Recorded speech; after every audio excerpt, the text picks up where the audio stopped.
Hey guys, this is Jeff Stanek with Figured Out Baseball. We've got a really good Figured Out Baseball podcast today that I've been looking forward to for quite some time. We've got a guest today that I've been trying to find a common time where we could get on a podcast for quite some time, probably more than a year, but we finally got him on here today. We're being joined by Deskaheh Bomberry, who's the pitching coach and recruiting coordinator, as well as the mental skills coach at Sacramento City College, a junior college in Sacramento, California, part of the CCAA, which is the California Community College Athletic Association. I'll give you a quick background on Coach Bomberry, or Coach Bomber, as people that know him would call him. I'll give you a quick background on him before we get into questions.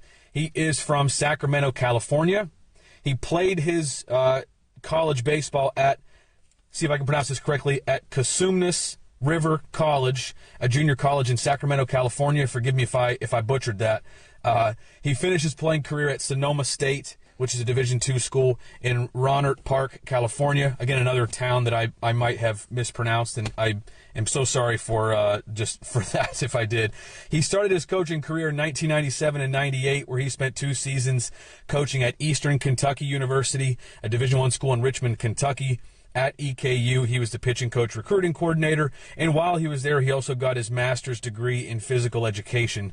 He was then hired at Sac City in August of 1998, where he has been since. In his time there, he's had more than 50 pitchers, just pitchers, who have gone on to transfer to NCAA Division I schools. He's had 18 former pitchers sign pro contracts, 5 big leaguers just from Sac City. Pretty amazing. At Sac City, he's also a full-time instructor where he teaches classes in fitness, mental skills, and health. He has spent time coaching in the Cape Cod League, one of the most, if not the most prestigious collegiate summer league in the country. He also spent 3 seasons evaluating and helping to select USA Baseball's 18U national team. Coach Bomber, sincerely appreciate you being on the podcast with us today. Thanks for having me on, Jeff. I appreciate it. I hope it's okay that I call you Coach Bomber. I feel uncomfortable sometimes doing it, but with people I don't know, calling them nicknames. Feel free. Typically, Coach, I like to start with something from the bio that stands out. For you, there are a lot of places I think that would be a good place to start, but honestly, I would just like to ask about your tenure, basically, at Sac City. You don't see guys that stay in one place very often for as long as you've stayed at Sac City. What about the setup there, or what about the school, the team, and everything else has kept you there and has kept you from moving on? With all this success, I'm sure you've had other options throughout the years. What exactly has kept you there? I think there's a few reasons. Number one, I mean, you can't. You'd have a really hard time finding a better work environment than what I have. I'm in a really good place from the standpoint of I have basically complete autonomy. I can do pretty much what I want, when I want, how much of what I want. And so obviously after doing that for several years, you grow accustomed to that. And if I were to leave, I may not have that anymore. And so that's always been part of why I've stayed. When you look at the college baseball landscape, you look at tradition, and you look at history, you have a hard time finding a more successful college baseball program anywhere in the country at any level. And that's not to say that we're the best. I'm not saying that at all. But if you start comparing, win-loss record over the last, we've almost been playing for 100 years now, we're going to be really close to the top. The junior college level is so much different than the Division I level from the standpoint of the amount of time you get to spend with your players. And we have, I don't want to say it's an unlimited amount of time, but it's pretty close. We can really get in deep with the coaching. We can really get in deep with the relationships. And, that would be something that would be really difficult to give up. And it's not, and I don't say that like Division I schools and Division II schools, and that they're not coaching and that they're not coaching hard, but they also have a bunch of rules that limit what they're able to do. And we don't have those restrictions. So when we're trying to help a player develop, we just have more time. We have more opportunities. And we can really put our focus into developing people, developing players, without, necessarily worrying about winning and losing. And trust me, we want to win as much as anyone, anywhere. But at the same time, if we don't win, none of us are getting fired. That's the beauty of California junior college baseball, is that, your coaches are either volunteers, who you're not going to fire, or they are faculty members. And, we have tenure. So they really can't be fired. So the security of it is a big part. There have been other opportunities. There's been some D1 opportunities that I just didn't think were right at the time. They weren't really what I wanted. I've had in the last 5 or 6 years, I guess, I've had interest from major league organizations. Some of those jobs I just didn't get, obviously. Some of them, after talking with them, I didn't want. They just didn't seem right for, what I wanted as far as my life and, my lifestyle. Ultimately, any job I take, if I were to leave, would have to be done in the best interest of my wife and daughter. If it was just me, if I was single and didn't have any responsibilities, it would probably be a different conversation. But that's not the way it is. They are priority one, and if something were to come up that we all agreed was the best thing for all of us, then something might change. But I don't know if that's going to happen, and if it doesn't, I'm okay with it. I don't. Would I like to do it? Yeah, I think it'd be kind of cool to see what I could do at a higher level. But my ego doesn't need me to tell people that I'm a Division I coach. My ego doesn't need me to tell people that I coach in professional baseball. Because ultimately my goal is to help as many players as possible and help them in any way I can. And so, that doesn't have to be professionals. It doesn't have to be Division I players. It's just people in general, And the other reason that I haven't really left is I like living here. I always joke that Sacramento is one of the more boring places to visit, but it's a pretty good place to live. My friends and family, I have a pretty small family, but they're here. My wife's parents are here. Her sister is here. We have a great support system here. So, another college job would have to be life-changing to give that up.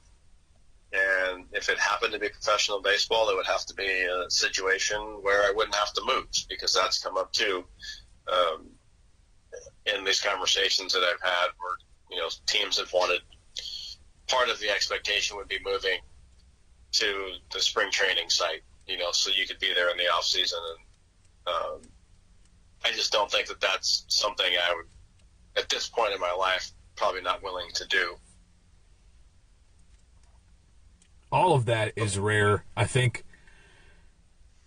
And not that one thing is right or the other thing is right, but people, there aren't, I don't think, that many coaches, especially who are this successful, who don't, prioritize moving up, going to a different level, or because of your ego, or just wanting to see what you can do, just trying different levels or trying something else out.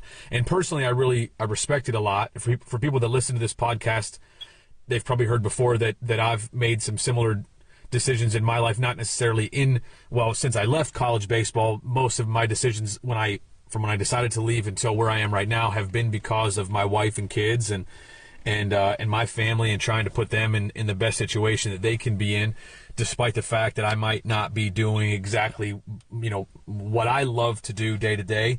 At least you're still getting a chance to coach and have an impact at a very high level of baseball. I don't know that people really give junior college baseball enough credit. I think that for people that aren't, of course, there are a lot of people that are familiar because they either live in an area with a great team or whatever it may be. Maybe they've had family members that have played in junior college baseball. But for areas of the country or just individuals that aren't that familiar, they might even hear your bio with the 18 guys that have signed pro contracts and 5 major leaguers and think, well, they probably have a couple really good players on their team and probably have a lot of other players that couldn't play anywhere else and just didn't quite have the ability.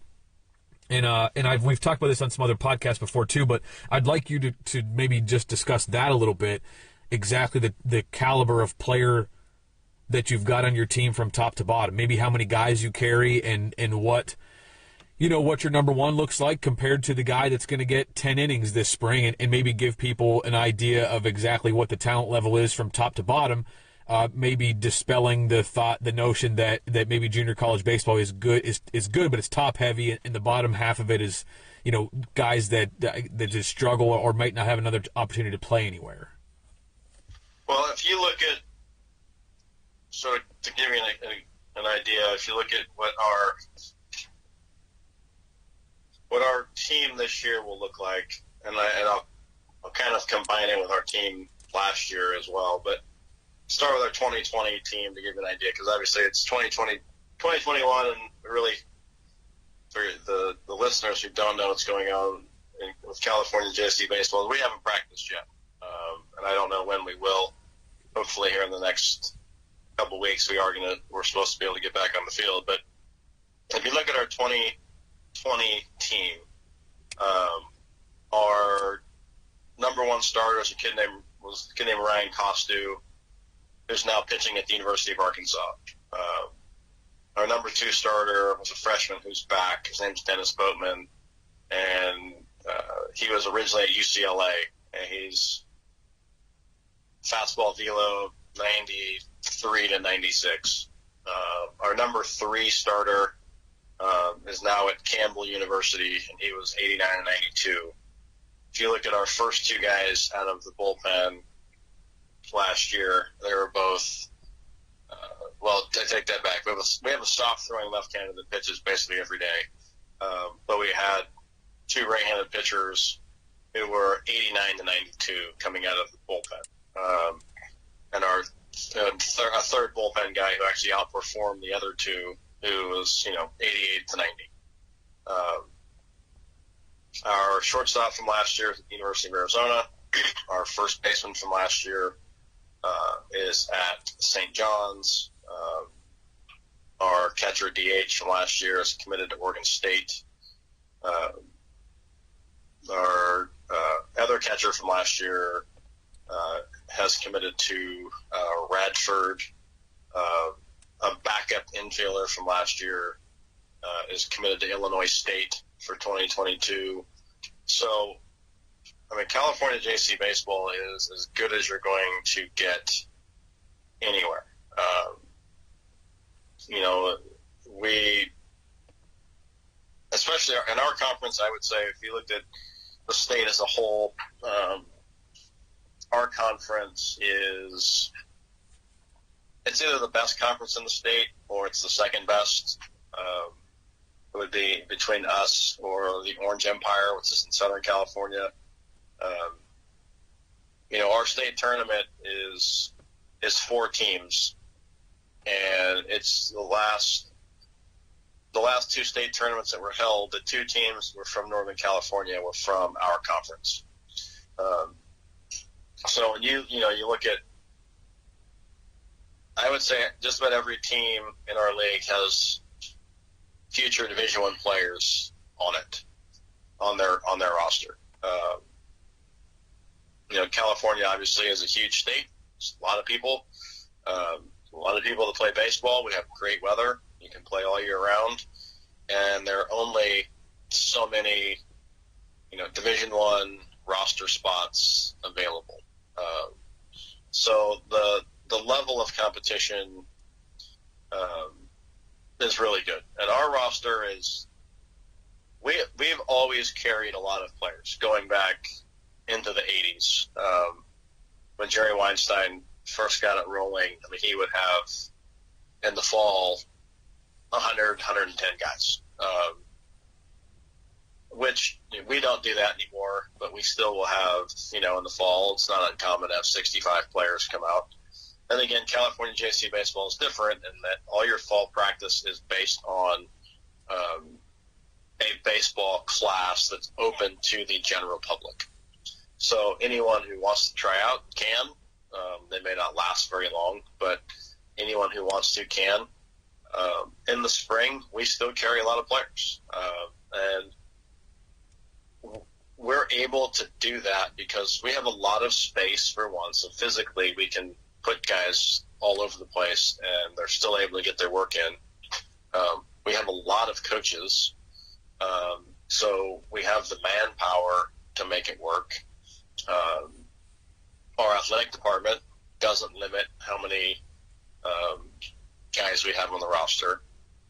There's no state limit as to how many guys you can have on the roster. So we've always felt that this is just a traditional thing that goes back. We're going on 40 years here.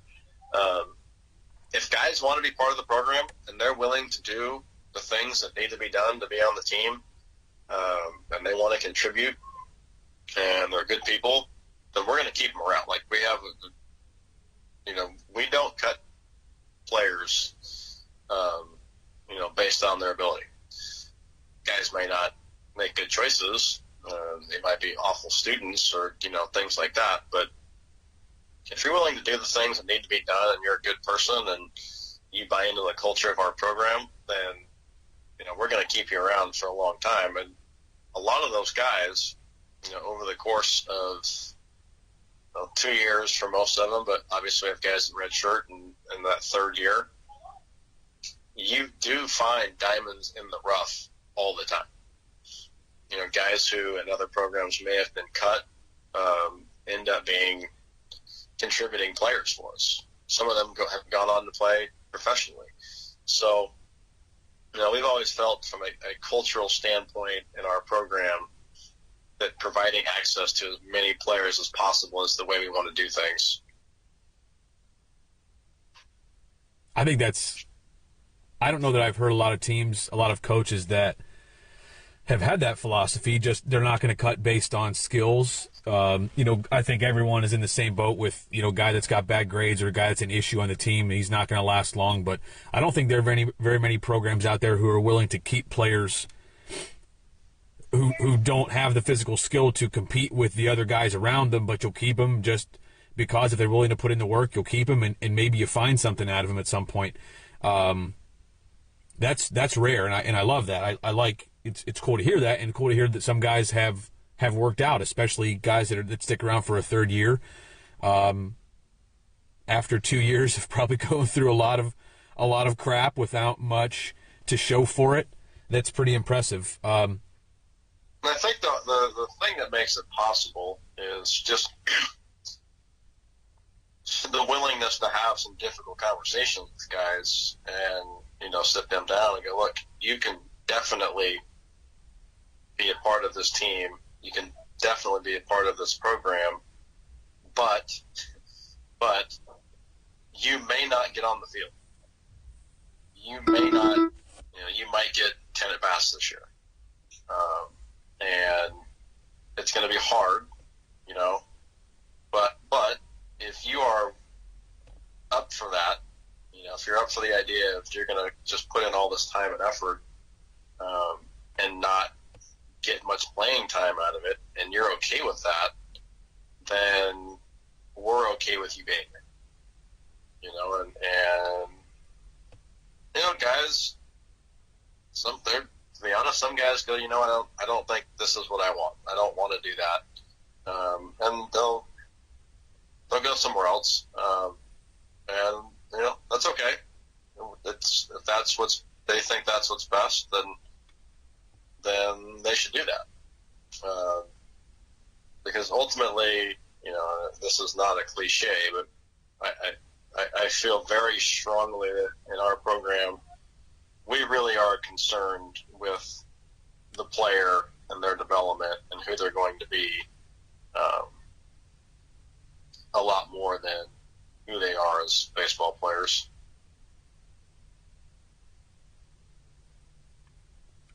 When you're evaluating that, Coach, just the part of just what kind of people these guys are that you have, how do you do that? Because obviously you don't see a lot of these players until they show up on campus. When I say that, when I say that, I mean you don't get to spend that much time around the guys before they're on campus for the most part.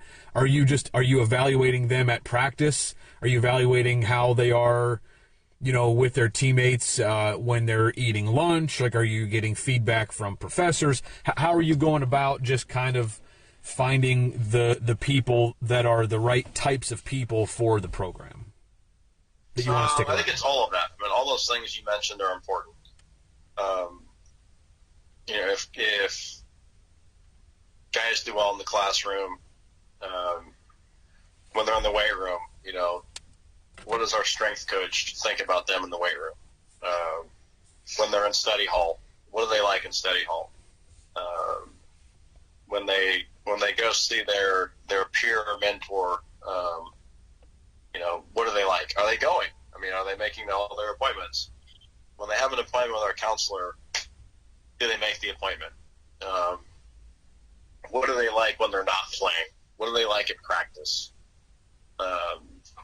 What do the other players think about them? You know, obviously, you're going to have players in your program who represent everything that you want from your program and from your players, right? The players that you trust the most, you know, the players that you would let house sit, you know, when you're out of town.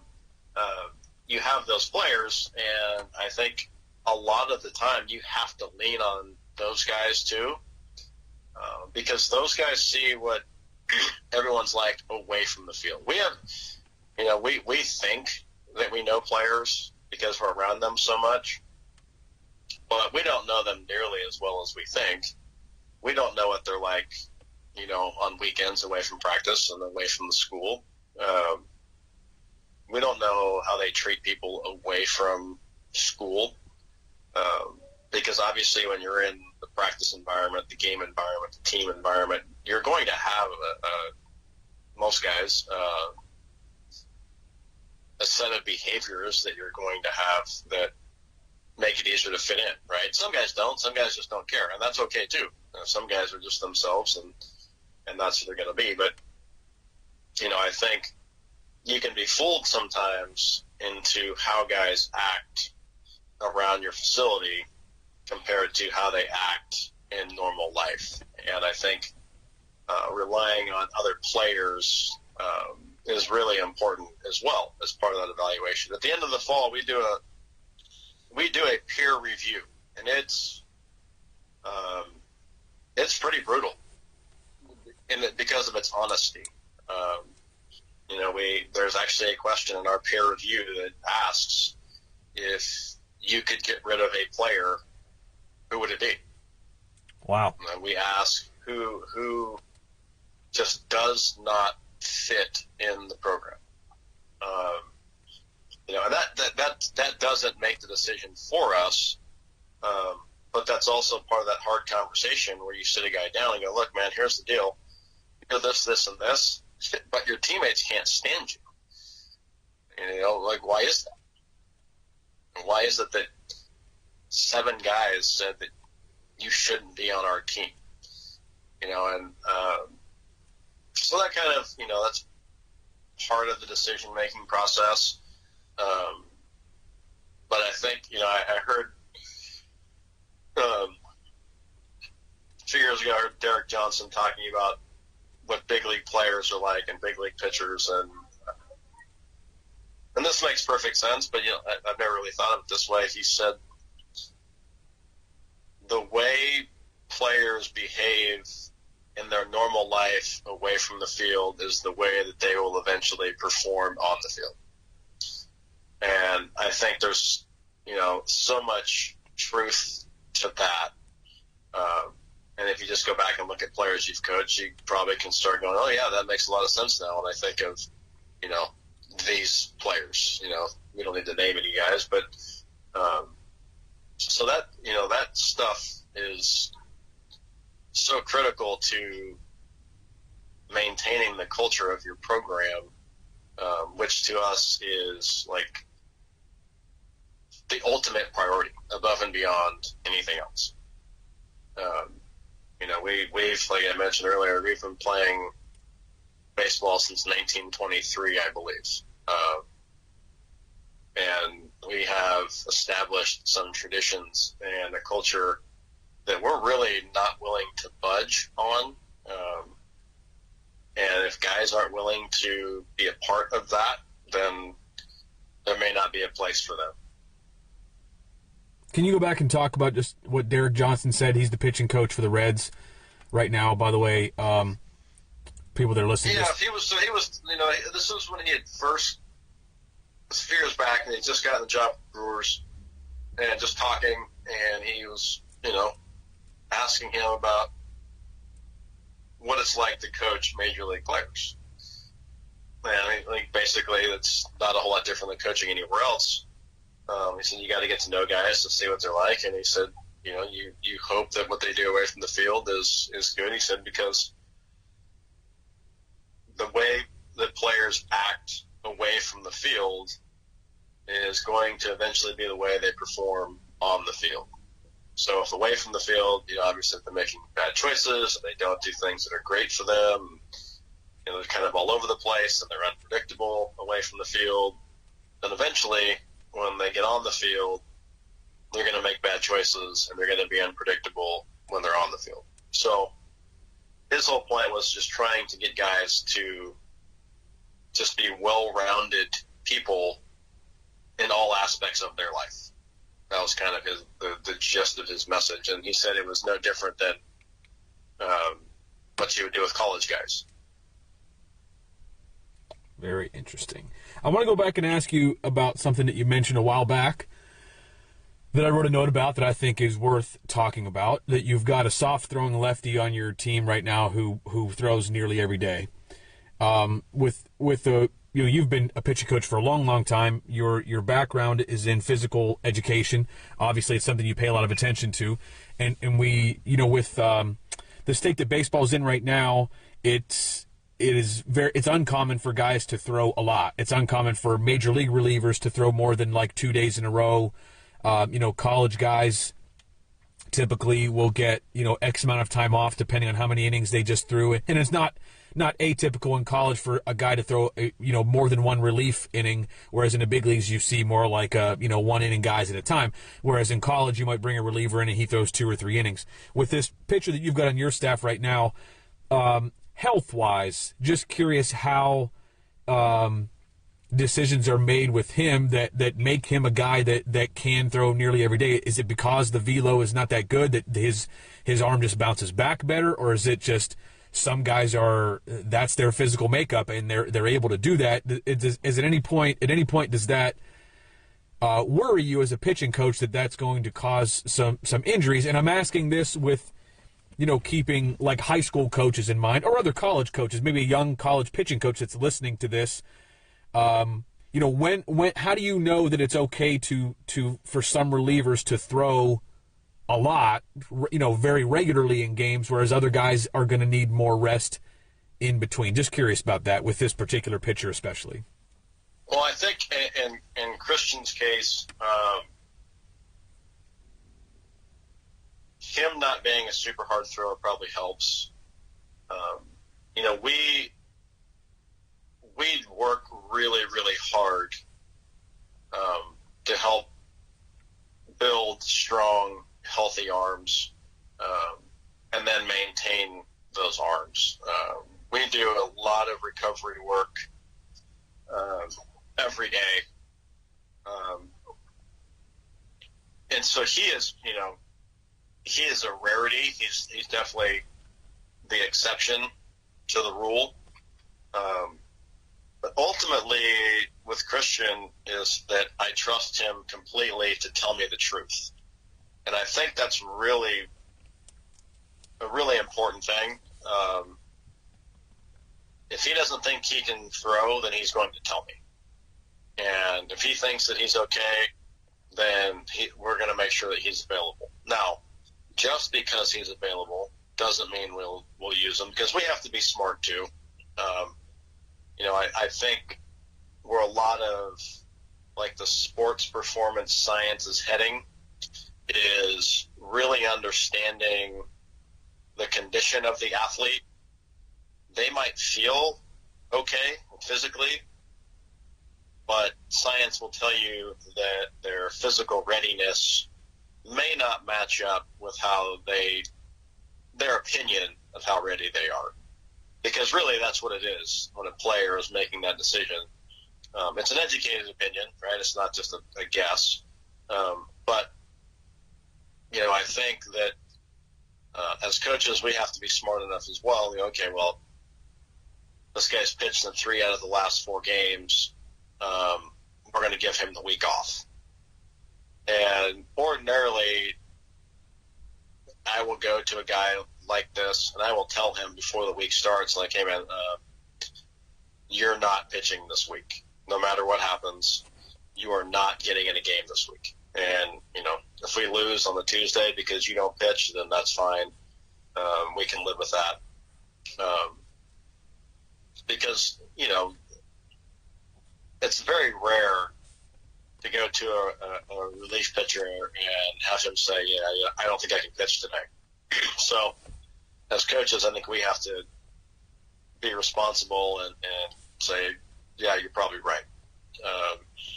Or go, hey, you're not pitching.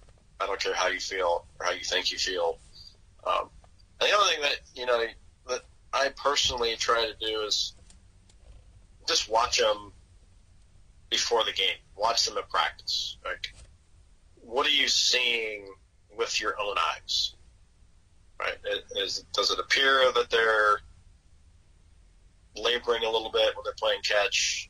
Are they shutting down their throwing program early?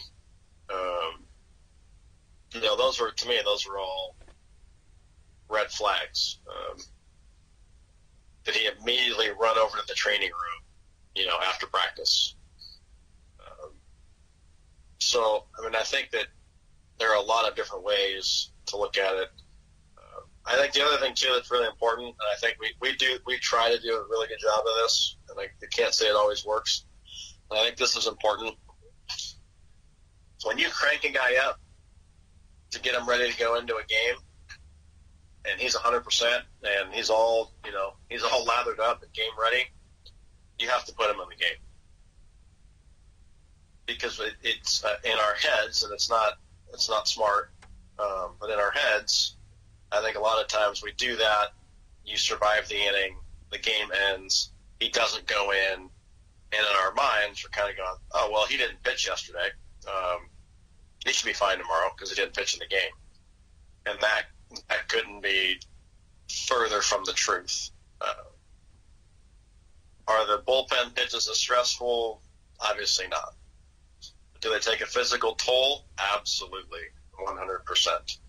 And I think that's something else to consider too, is when you have, like in this case, the kid we're talking about, he runs down to the bullpen, he's ready to go in the game in like 10 throws. And I don't even mean like 10 down to a catcher. Like, he throws the ball 10 times. By the time you take a trip to the mound, tell the umpire changing pitches, he gets his 8 warm-ups, he's ready, right? But if you have a guy who needs to throw 25 times and 15 of those are down to the catcher, well, that's different too, right? That's more work. So I think it's really critical to monitor the workload for a guy who's going to pitch often, because not every outing is going to be the same, right? If he pitches on Tuesday and he throws 8 pitches to get out of the inning and the game's over, well, obviously Thursday he's probably going to be okay. But, if he pitches on Tuesday and it's more of a struggle and he's got to throw 30 pitches to get out of the inning, well, then Thursday may not be an option because the workload was so much more demanding. The stress of the inning was probably a lot more demanding. And, we're learning now that psychological stress that comes with those tough outings has an impact on our physical being. And so you have to look at not only when did he pitch last, what was the outing like, how many times did he get hot before he went in the game,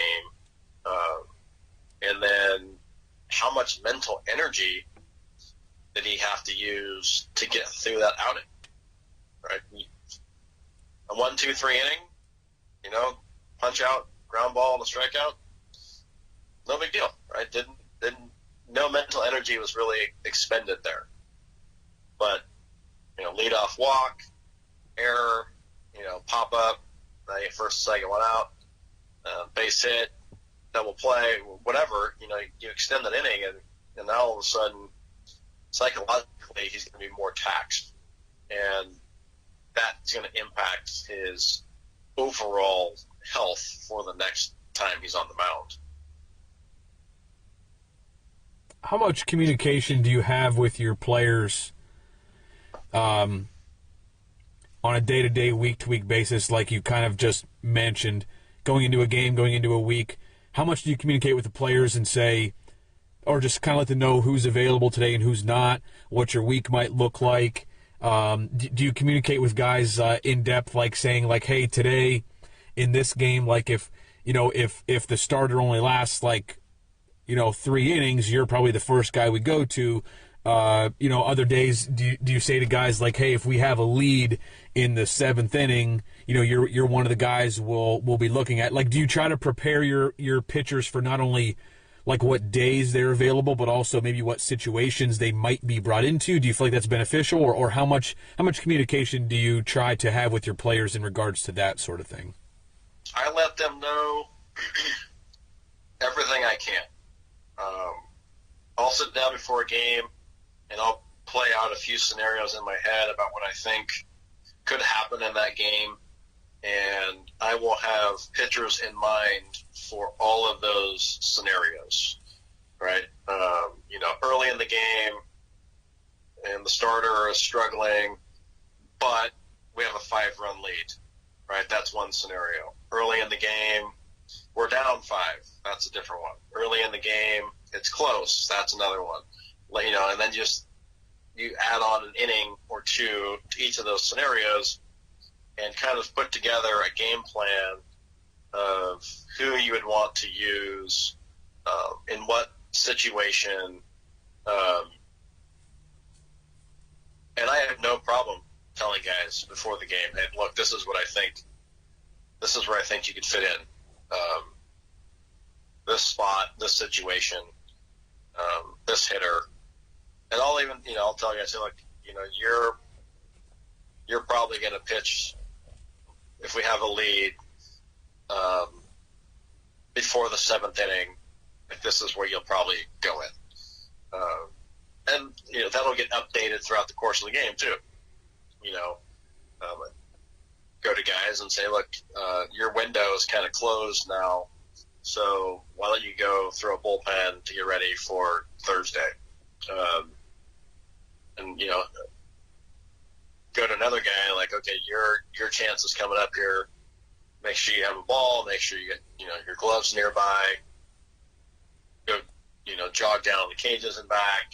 Get another round of tubing in, and start thinking about pitching.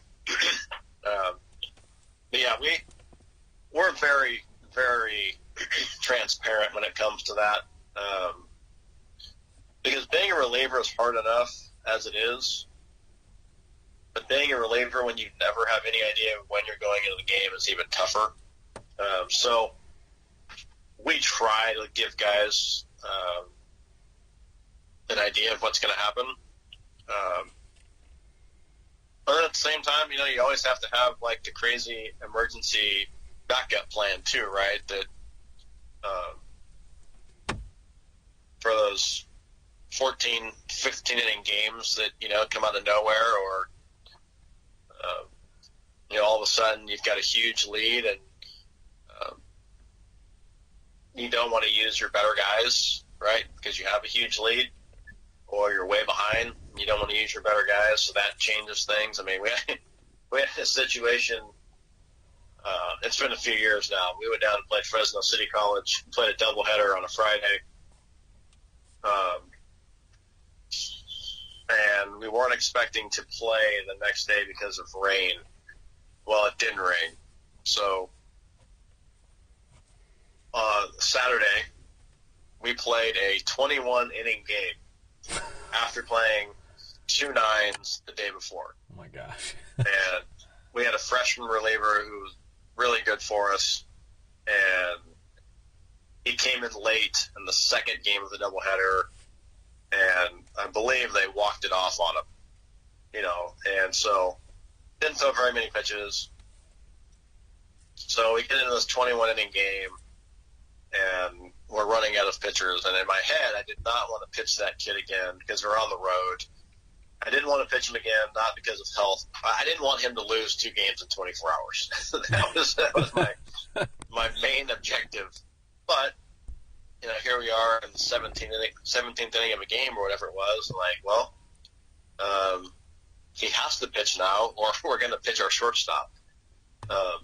So, luckily, he went out, he pitched well. We ended up scoring like a 5 spot in the 21st or something crazy and won the game. So, you always have to have like a contingency plan, and then a contingency plan for the contingency plan. I mean, it's so unpredictable that you just have to think so far. You have to try to think so far in advance and try to have every possible option covered, which, again, it's imperfect, but you just got to try to do what you can. That was my first thought when you said about a pitcher whose window might have closed for today, go ahead and throw a bullpen. That was my first thought was panic that if this game goes extra innings or something crazy happens, that guy won't be available anymore. We've pulled the guy out of the stands who was charting to put his uniform on. That's why it happened twice in 23 years, and he didn't go in the game. But it was like, hey, this is getting kind of weird here, and I know that you weren't supposed to pitch today, but why don't you find your uniform and your spikes and just stay in here for now. Okay, so Coach, I'm a relief pitcher on your team. I'm not a pitching guy. I don't have a pitching background, so this is always interesting conversation to me. I'm a relief pitcher. Every day I don't start games. I'm typically relieving. What in today's game day? What should I be doing on game day to get myself ready? Normal catch and throw at the same time as everybody else, or later? Should I be throwing long toss? And then during the game, I guess anything that you want me to do to be prepared. Like if I'm just a relief pitcher and we have a game today, what physically? How do you want me to get prepared today? What's the best thing to do to not overextend myself? One of the things I just always thought of as a coach, and again, I'm not a pitching coach, is it was strange for me to see relief pitchers get a good catch play and a good long toss in, if they might pitch today, thinking well they're getting hot now, they might have to get it hot again later. Is that just talk me through just what a relief pitcher should do on a game day, best thing, and how to get ready and why that might be the best way to get ready for the day? Well, I think for us, and I know that in professional baseball there's been a lot of debate in the last few years about this. I prefer our guys to throw early in the day. And the reason for that, and again, this is the philosophical thing. This is not necessarily science-based, because I'm sure that there's some sports scientists that will tell me that I'm crazy, but in my mind, every day is a practice day, whether you're playing a game or not. It's a day to improve. And so with that thought, if I'm a relief pitcher and on game day, I'm not throwing a whole lot. I'm not doing a lot of flat ground work on my game days because I might pitch later. You're limiting your opportunities to improve. Again, we look at things a lot differently than other programs, and I look at things a lot differently than other coaches. To me, everything that we do in our program is designed to help guys for where they're going to be next. So going back to what I said earlier, as much as we want to win, we want guys to develop more than that. So if guys are only having good throwing days on non-game days, it really limits the opportunity to improve. Now, everyone is going to handle that a little bit differently. Everyone is going to have a different routine before a game. And I know the thought is like, okay, well, if I'm going to pitch at 4 o'clock, why am I playing catch at 12? And I get it. I really do. But I also think that the way we do things in the fall is basically like that, right? If you think about your fall scrimmages, at least, for most places that I know of, in fall practice, everyone plays catch together, right? That's not uncommon. And then you have a couple hours that go by, right, because of other parts of practice. And then, okay, now it's scrimmage time. So now you end up in the same situation that you just described, where I played catch 3 hours ago, and now I'm going into the game, right? And so because you've already done it, for months in the fall, I think that your body is probably still prepared for that. And also you look at, I think this is too an important concept to look at in your postseason, right? And this is part of why we do it. In your postseason, you never know what's going to happen, right? Like our schedules can get really weird. You might have to play a doubleheader that you weren't expecting to play. In the state tournament, you might play a game at 11 o'clock, win that game, go back to your hotel for 4 hours, and then come back and play a night game, right? So all these things can happen. Well, can you imagine if you never had a situation where you had to throw 4 or 5 hours earlier and then go into a game? You've never done that before until a state tournament. Like, that would be a really hard thing to try to do. So part of it is getting guys prepared for that situation. But I really feel like if guys are not throwing like a real throwing program as often as possible, I think they're just limiting themselves as far as how much improvement they're going to have. So let's say you're slotted to pitch on a Tuesday, but for whatever reason, guy goes complete game or whatever, and you haven't thrown yet, right? So now all of a sudden you're just not throwing that Tuesday, or you're not long tossing that Tuesday, and you're not getting your flat run in that Tuesday. It's just a day that you didn't have a chance to improve. So that's why we still, our guys throw early in the day, so they have as much time as they need to do the work that they feel they need for that day. And obviously, it's going to be a little bit different depending on who they are and how they feel and the last time they threw and the likelihood of when they're going to throw. So everyone's going to be a little bit different. But, to get back to your original question, like, I want guys throwing together early on so that they have time to get the work in that they need to do. Now, during the course of the game, I want our relievers moving around. I don't want them just sitting around the dugout. I want them getting up every inning, whether whether that's running down to the bullpen. We keep in our bullpen, we have sets of J-bands connected to the fence all the time. There's always a set of weighted balls in the bullpen. There's always at least one shoulder tube in the bullpen.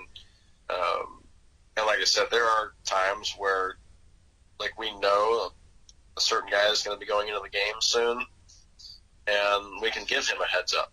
Like, all right, hey, look, it looks like it's the 5th inning, and, the starter's at this many pitches. We're going to try to squeeze one more out of him. When he goes back out in the 6th, go start throwing.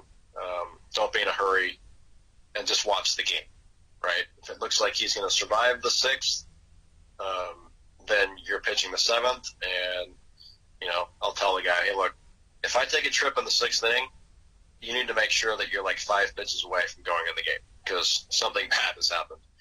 And our original plan is not going to work. So, I don't think there's a perfect way to do it. I really don't. And I don't know that there's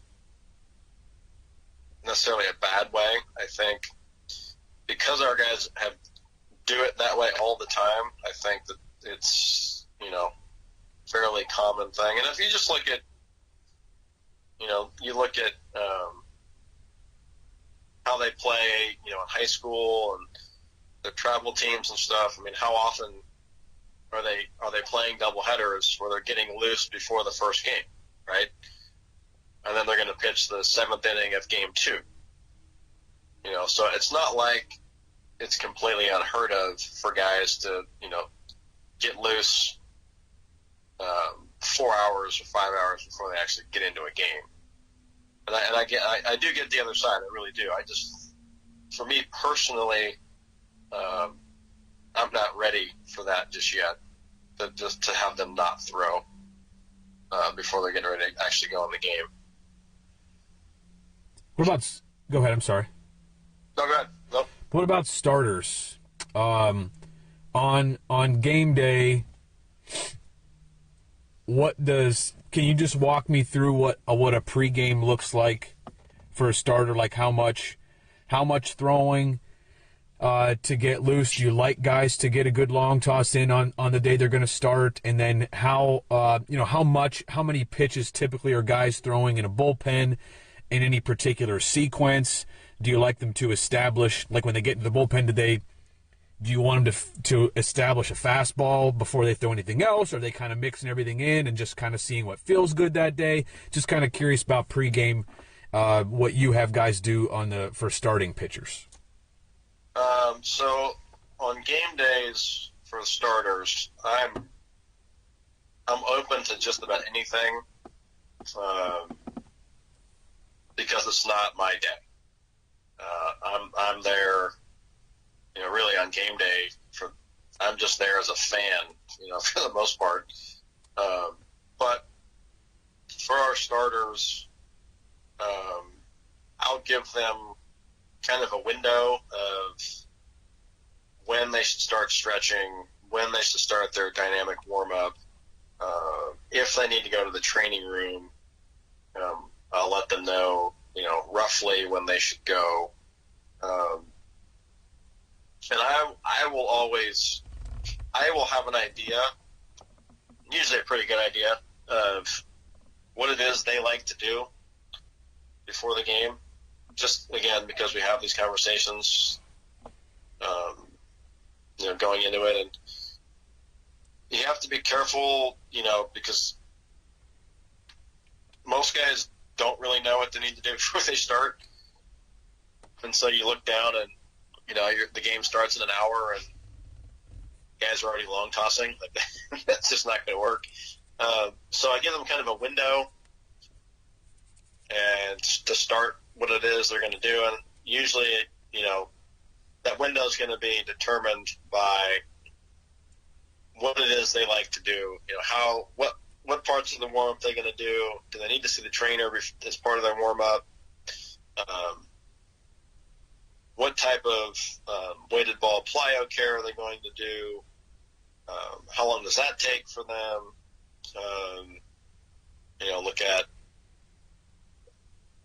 is the throwing program, the actual throwing program, going to look like for them? I will tell you that most of our guys, I shouldn't say that. I would say all of our starters will get a real long toss day in on the day they start. And I encourage that. I like that. It just gives them a little bit of freedom to, kind of feel things out, see how their body feels, kind of open up the shoulder and get it going. And again, it's so much of what they've done leading up to that, right? Like in practice. I think there's this weird thing in baseball specifically where, like, the things you do in your fall practice, right, is like all of a sudden changes when games start. Like, oh, I'm not going to do that anymore. Like, well, you just did that for the last 5 months. Why do you think now that you have a uniform on that it's any different? So because we, long toss is such a big part of our program at every point of the season, right, starting in fall ball, that I just think that them long tossing for start is something that I encourage. I don't make them. I really don't make them do anything, but I do encourage it. And so they'll go through that part of the throwing program, and then ideally, if we're at home, they're on the bullpen mound 15 minutes before first pitch. On the road, 10 minutes. I want them enough time to get through their bullpen, get a drink of water, sit down for a few seconds if they need to. Now, as far as what they're throwing, it's usually scripted. Now, that script is not carved in stone, and they have an opportunity to tweak it and adjust it. But it's usually scripted, and it's less. I think it's 28 pitches if they were to follow the script pitch for pitch. And obviously, it starts out with fastballs, then it goes to changeups, then it's a mix of fastballs and changeups, and then it goes to breaking balls, and then a mix of fastballs and breaking balls. The reason for the script and kind of taking some control over that is being a mental skills guy, I don't like superstition. Now, there's a big difference between superstition and routine. Those are not the same thing. Superstition is the fear of something that doesn't make any sense, right? Stepping on the foul line doesn't make you strike out as much as we want to think that it might. So I don't want guys to look back at their previous start and go, man, I was really good last week, and I threw 5 curveballs and 3 change. I don't want them trying to figure that out. So you're basically eliminating one variable for them to think about. Like, this is what we're going to do, right? It's going to look like this. It's going to look like this. We can take this off the list of things to worry about. So that's part of why we script it. And then we try to add in, as much things that can happen in the game as possible. So we throw pitch outs in our pregame bullpens, and all of our bullpens, really. We throw fastballs to every location that we're going to throw to. We usually will have some pitches that are with some context, like the count, to end with, like 2-strike type pitches. Trying to think about that. But, ordinarily, guys know the routine by then, and I don't have to do much. I don't have to say much. I think I'm probably a lot different than most coaches when it comes to this, but I want other pitchers around when guys are getting loose for their bullpens. I want other pitchers around talking and joking with each other. Maybe obviously not the guy getting ready, because like I think we have this idea that like the bullpen area needs to be sacred and quiet and no one should talk, and like this pitcher just needs to be focused and don't bother him. Well, I can tell you that in a game, that doesn't exist. Like that doesn't happen ever. Right? So here we're trying to create this environment that is not realistic. It doesn't match the task. Getting a guy to pitch without any distractions in the bullpen and then expect him to go beat a good team where they're yelling and screaming at him before he throws the first pitch isn't realistic, right? So, why are we going to create this sanitary environment in the bullpen before the game when he's got to go out there in a brutal, extremely competitive environment, in 15 minutes? So, there's a lot going on. I don't mind that there's a lot going on. I want guys to be mentally prepared for what's about to happen. Do you have starters throw from the windup and the stretch before the game? Yeah, it's half and half. What about on the mound when they're throwing their first pitches before the first inning? Do you have guys throw from the stretch out there as well? Their last two pitches before they throw it down are usually from the stretch. Interesting. One of the last things I still have so many things I'd like to ask you, but I know we've been going for about an hour here. But the next question I'll ask, I guess we'll see how long this goes. How do you get pitchers to accept their role on the team? So we've had a good discussion about pitchers and different roles, and there is that guy on every team that is going to be like starters getting blown out in the second inning, and you've got to have a guy it's like 10-0 in the second inning, and like there's a guy for that. There's a guy that's his role.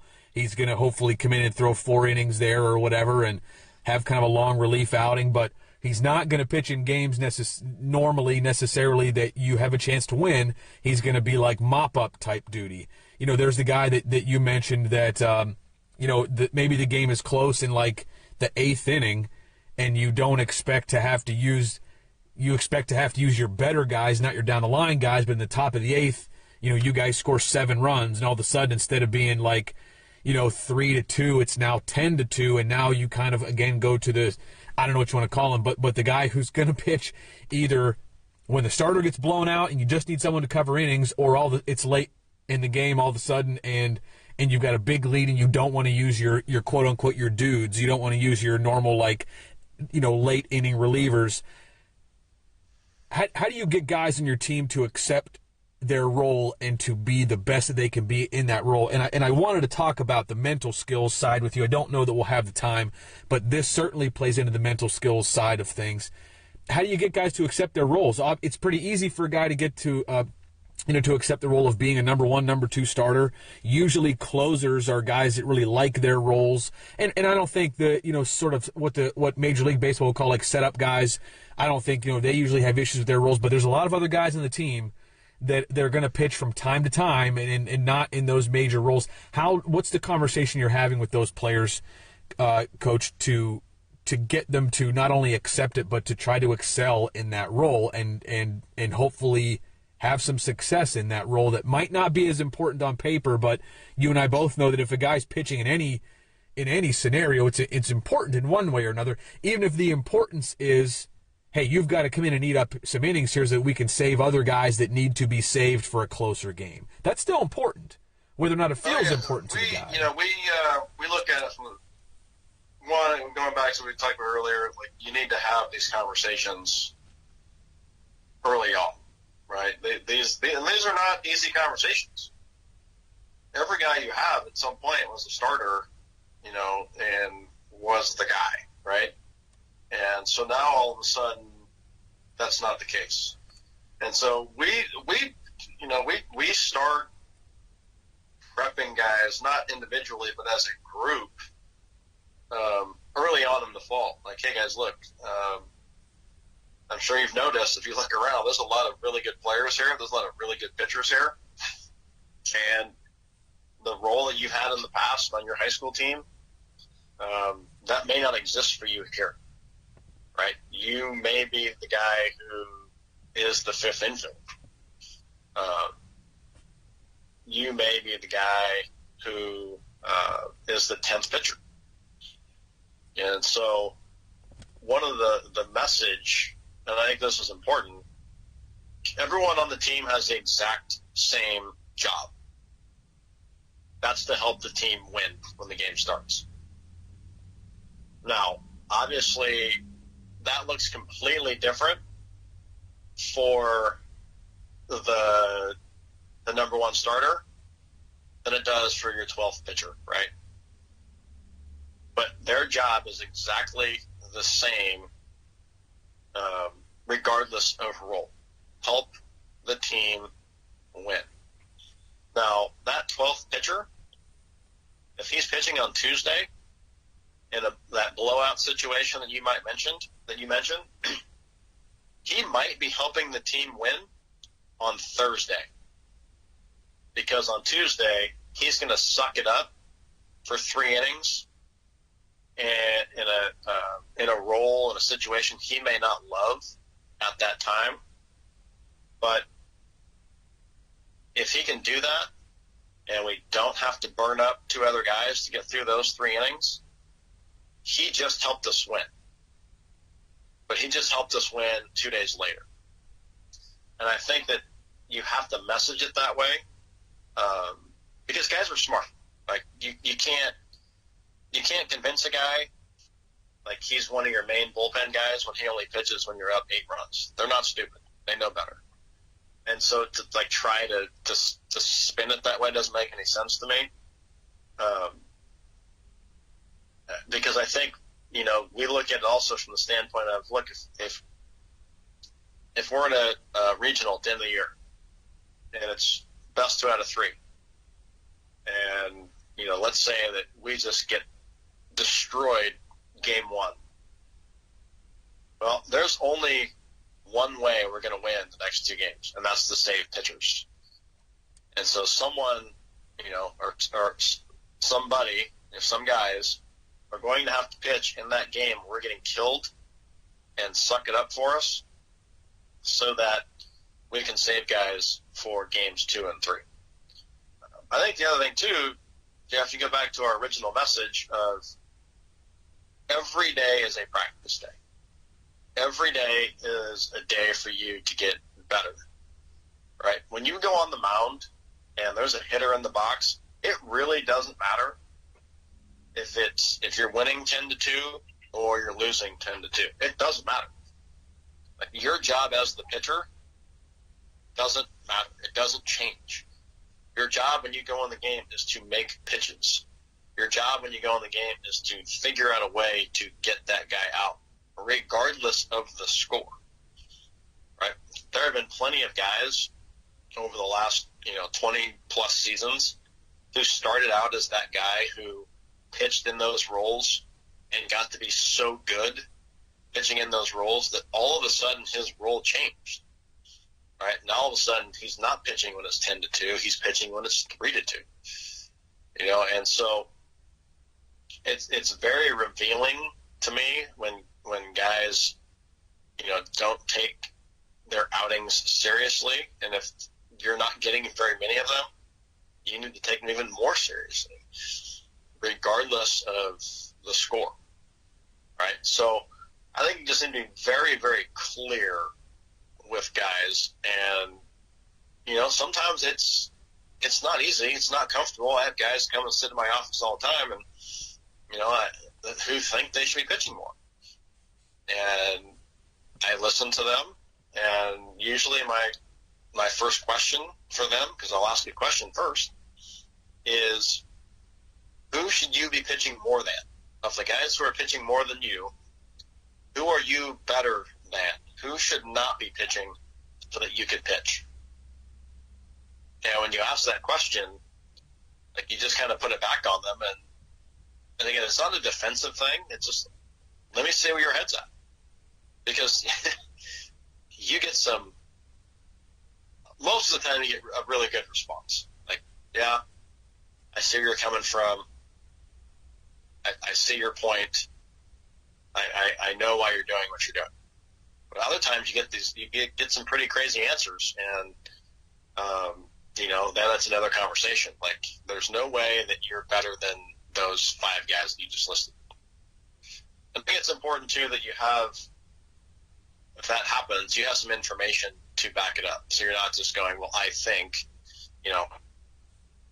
if you have some statistical measurements that you feel as a coach are important, that have been relayed to the pitchers, not stuff you just cherry pick, one day and go, well, in this stat, these 3 guys are all better than you. But you have measurable things that they are aware of, that you can go, okay, look, well, in these things, these statistics right here, we think these are important, and you're way down here in the rankings in those stats. That's powerful. There's no argument at that point. We keep these stats all through the fall so that when guys have these questions, we do it again in the spring. When guys have these questions, I can just show them, like, look, these guys are clearly better than you. And that's why you're pitching in the role you're pitching. So it's not easy. It's one of the worst parts of coaching, is being able is having to tell somebody you're just not good enough right now. Because you care for them and you spend a lot of time with them and you want what's best for them, but it doesn't do you any good. It doesn't do your program any good to just fill their heads with stuff that isn't really true. Because, they're 18, 19, they're probably living at home with mom and dad, and a lot of times those questions are coming from parents, right? Kids, the players know most of the time, but they're getting hammered from all sorts of different angles about, last year you were the ace of your high school and now you're the 12th pitcher. Well, yeah, that's what happens, when you go to a good program, stuff like that happens. We have everybody's ace. It's amazing how much the players do know, and how, like, when the peer review that you mentioned early on that your team does, just, the guys know, the players ultimately know, and you're right, pressure comes from parents or friends or a girlfriend, or sometimes just guys are just frustrated. They don't know what to do about it, and they don't maybe think things all the way through before they're willing to have a conversation with the coach, like, hey, I should be playing more. And they're all great questions, and the way that you handle these things, all the things we've talked about, I think has been there. It's phenomenal. I love, that's why I really like talking with pitching coaches, especially because it's not something that's not my background. And I love hearing from you and kind of the way you handle different situations. And, if I have a chance to go back into college, or maybe someday I decide I want to go, take a high school head coaching job again or something like that, I like learning these things. I think it's important no matter what level people are coaching or how they're involved in baseball. This is Deskaheh Bomberry, everybody. He's the pitching coach, recruiting coordinator, and the mental skills coach at Sacramento City College, a junior college in Sacramento, California. And, Coach, I'm sorry that we didn't get into mental skills today, which is something it was kind of on my list the whole time of I wanted to get into that, but it just didn't fit in. And there were so many other things we were talking about, but this has been a tremendous podcast, and I want to just put it out there to you that I'd love to have you back for another one, because there are several areas that I have written down here that I wanted to get into that we didn't, and with someone of your knowledge and experience, I'm sure there are 100 other things that we could get into, but I sincerely appreciate your time today as you inch closer to your season. I know you have a lot on your plate, but to take this amount of time out of your day to be with us on this podcast means a lot. So thank you so much. Yeah, no problem. And again, I'll be more than happy to hop on here again with you. With I'm sitting in my living room right now teaching class. So as of right now, I have a lot of time on my hands, unfortunately. But I would be more than happy to hop on again. And, if your listeners have any specific questions, if they want to email me, they want to hop on a Zoom, I'd be more than happy to make that happen. I was fired up. I had a kid, I guess it was probably in December or January. D2 school in Florida just emailed me out of the blue and said, "Hey, can I call you and talk about pitching?" Yes, 100%. Let's do it. So I'm always willing, and if someone has questions, I've been doing this for a while, and I feel I'm at a point now where I need to be like helping the young coaches. I need to be giving back to the young coaches because I was very well taken care of as a young coach, and I think it's kind of our duty to give back when we can. Awesome all around. How can somebody reach out to you? What's the best way to contact you? Through social media, via your school email, or what's the best? Probably the school email is the best. That's the one I get the quickest. But I'm on Twitter and Instagram and the whole deal. So any of those ways will work. Really outstanding. Thanks again, Coach. I want to wish you the best of luck. I hope you have a chance to play again this spring, but best of luck with whenever you're back on the field again. Thanks, Jeff. I appreciate it.